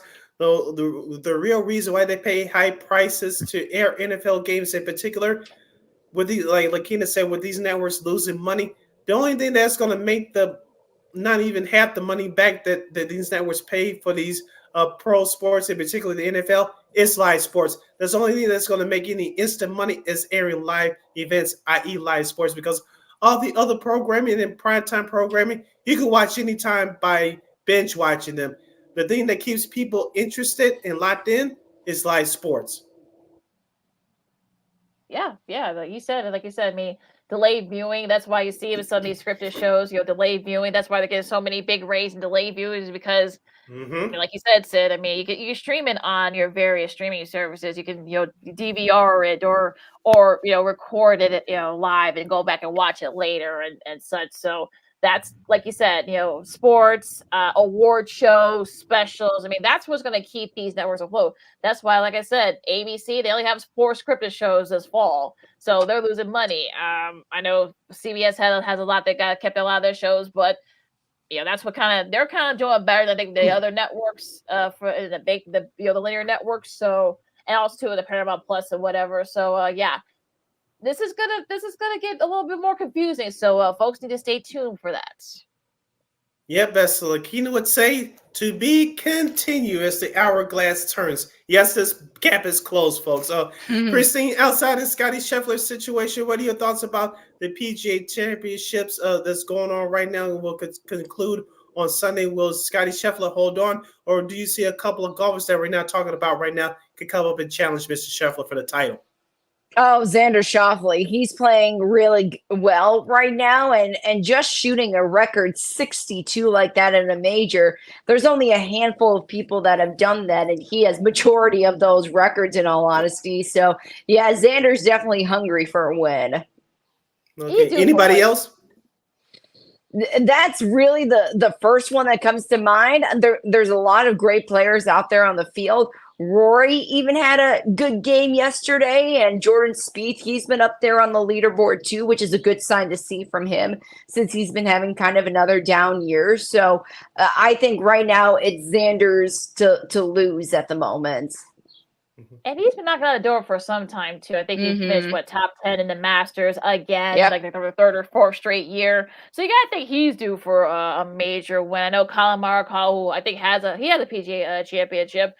He's the leader of the clubhouse right now. Rory just started teeing off. He actually just filed for divorce too. So maybe a little extra motivation there. Again, I'll let Google that one there as well. So yeah, the PGA Championship is always one of those championships where you kind of see guys that you don't really know too much about for the most part. I know Ricky Fowler. I know he just started. He might be up there as well. So should be a fun outside of the Scheffler oddness. It should be a fun tournament coming up. Yeah, we'll have to check it out. Any last minute thoughts, nuggets before we disperse? No, that's. I think we covered everything for today, guys. All right, Lakina, close us out. You can follow my Keenan McGee on the Twitter, X, and Keenan Scrum on the IG. You can follow yours truly, Sydney Brown, on the Twitter, X, and the IG at SidKid80. Once again, it's SidKid80. That's SIDKID80. That's SIDKID80. Christine, where can the lovely people follow you on social media? They can follow me on Twitter at @CManika_KXRB. And of course, you still have that bird. I do. All right, you can catch Second City Sports every Monday, every Friday from noon to 2 p.m. Central Standard Time, right here on Sports in Chicago. One more time, you can get Second City Sports every Monday and Friday from noon to 2 p.m. Central Standard Time, right here on Sports in Chicago's Facebook, YouTube pages. Don't forget to follow Sports Zone Chicago on all social media platforms. So please subscribe to our podcast. We are located at War Media Podcast. That's WARR Media, PODCASTS. We are on all podcast platforms, including the iHeartRadio app. And give War Media a follow at WARR Media on all social media platforms. And thank you very much in advance for your support. Like, share, subscribe, and tell your friends. And don't forget, you can catch Second City Sports. What's up, cuz? The Smoke Fellas that are on tomorrow at 11 a.m. Central Standard Time, right here on Roku TV. 24 hours a day, 7 days a week, 365 days a year, live and on demand. Anytime, anywhere. And you know we will provide. And don't forget, you can catch Sunday Leadoff on Roku TV this Sunday starting at 12 noon Central Standard Time. That's the Boston Red Sox visiting St. Louis to take on the Cardinals. So you can catch Sports Zone Chicago and live Sunday morning baseball on Roku TV. Something for you guys to do in between innings and such. So should be a lot of fun. So enjoy the playoffs, both the NHL and NBA, the baseball, the golf. I know soccer, they're finishing up the club, the European clubs. They're finishing up their season as well, gearing up for the Euros and the Olympics coming up. But yeah, so stay safe out there. For Sid and Christine, I'm Lakia. This is Second City Sports on Sports in Chicago, and we'll see you guys Monday. Go Sox! Holla!